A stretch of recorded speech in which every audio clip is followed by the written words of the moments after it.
Salut à tous et bienvenue. Aujourd'hui, on s'attaque à un chapitre vraiment clé pour le bac, la concentration et la loi des grands nombres. On va décortiquer ensemble comment les maths nous permettent de prédire ce qui semble imprévisible. L'objectif, c'est que tu sois parfaitement préparé pour le jour J. Allez, on y va. Voilà la question qui va nous guider. Franchement, ça paraît un peu magique, non? Comment un si petit groupe de personnes peut représenter des millions de gens? Eh bien, ce n'est pas du tout de la magie, c'est toute la puissance des probabilités. Et la réponse, elle se cache justement dans les outils qu'on va découvrir aujourd'hui. Alors, voilà notre plan de bataille. D'abord, on va bien poser le problème. Ensuite, on va découvrir nos deux inégalités fondamentales. Après ça, on attaque le plat de résistance, la fameuse loi des grands nombres. Et surtout, on finira avec une section méthode spéciale bac et une fiche récapitulante pour que tout soit bien clair. C'est un chemin tout tracé vers la réussite. C'est parti pour la section 1, le défi. L'idée ici, c'est de comprendre comment on peut, en quelque sorte, dompter le hasard pour prédire des choses, que ce soit pour un sondage, pour le contrôle qualité dans une usine, ou même pour évaluer les risques dans le monde de l'assurance.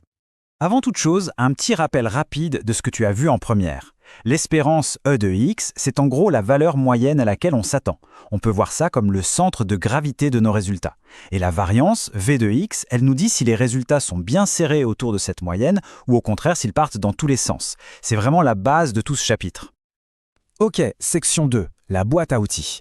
Maintenant que les bases sont posées, on va découvrir deux outils super puissants pour encadrer le hasard. Ce sont les inégalités de Markov et de Bianame-Tchebyshev. Voilà notre premier outil, l'inégalité de Markov. Pour une variable qui est toujours positive, elle nous dit que la probabilité qu'elle dépasse un certain seuil est limitée.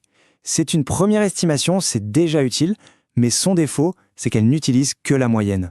Du coup, elle n'est pas toujours très précise. La question logique, c'est donc, est-ce qu'on peut faire mieux?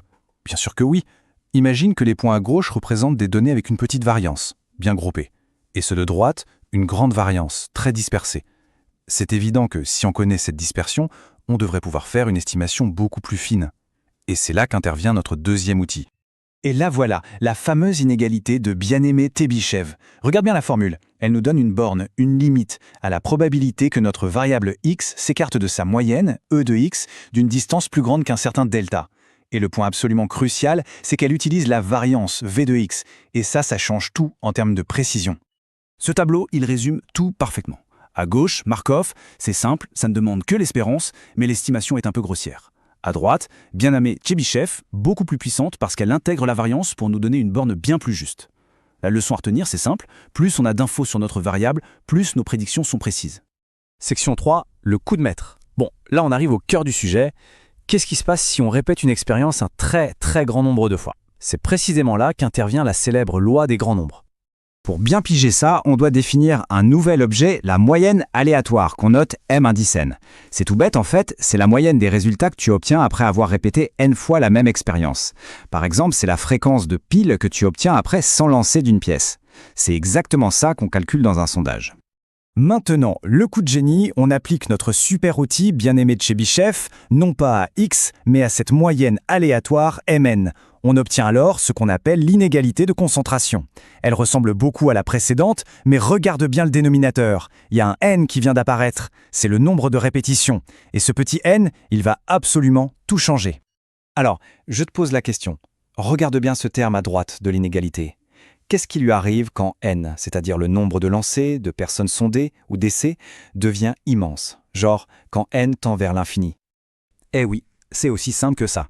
Comme n est au dénominateur, toute la fraction s'écrase et tend vers 0. Ça veut dire que la borne supérieure de notre probabilité devient de plus en plus petite, jusqu'à devenir nulle.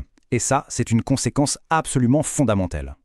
Et voilà, c'est ça la loi des grands nombres. Elle nous dit que la probabilité que notre moyenne observée Mn s'écarte de la vraie moyenne théorique mu devient quasiment nulle quand on répète l'expérience un très grand nombre de fois. Autrement dit, plus on fait d'essais, plus on est quasi certain que la moyenne qu'on observe est la bonne. Voilà la phrase à retenir. C'est la garantie mathématique qui se cache derrière tout. Les sondages, les assurances, le contrôle qualité. En répétant une expérience, on force en quelque sorte la réalité à converger vers la théorie. À grande échelle, le hasard devient prévisible. C'est incroyable, non? Allez, section 4, on passe en mode bootcamp bac. La théorie c'est bien, mais au bac, ce qu'on veut, c'est savoir résoudre des exos. On va donc transformer ces concepts en une méthode pas à pas pour être vraiment prêt le jour de l'épreuve. Voilà la recette pour la question la plus classique. Combien de fois faut-il répéter l'expérience pour avoir tel niveau de confiance et de précision? C'est toujours la même méthode. Étape 1, tu traduis l'énoncé en maths. Étape 2, tu utilises la version inverse de l'inégalité de concentration. Étape 3, tu poses la condition pour que ça marche. Et enfin, une petite manip algébrique toute simple te donne la taille minimale n. C'est une méthode à connaître par cœur, elle tombe tout le temps. Allez, dernière ligne droite, voilà la synthèse de tout ce qu'on vient de voir. C'est ta cheat sheet, la diapo parfaite à prendre en photo ou à recopier pour tes révisions de dernière minute. On récapitule. Voilà les 4 piliers du chapitre. Les 3 inégalités qu'il faut savoir écrire et appliquer sans hésiter. Et bien sûr, le concept de la loi des grands nombres qui découle de tout ça. Assure-toi que tout est bien clair et mémorisé. Et enfin, les 3 types de questions que tu dois maîtriser. Savoir majorer une probabilité de s'écarter de la moyenne, savoir minorer une probabilité de rester proche de la moyenne, et savoir déterminer cette fameuse taille d'échantillon n. Si tu sais faire ces 3 choses, t'es paré pour le bac. Et voilà, on a bouclé la boucle. Le mystère du sondage est maintenant résolu. Ce n'est pas de la magie, c'est juste la puissance de la loi des grands nombres.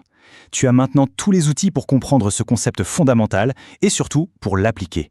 Bon courage pour tes révisions et n'oublie jamais, les maths sont partout, il suffit de savoir regarder.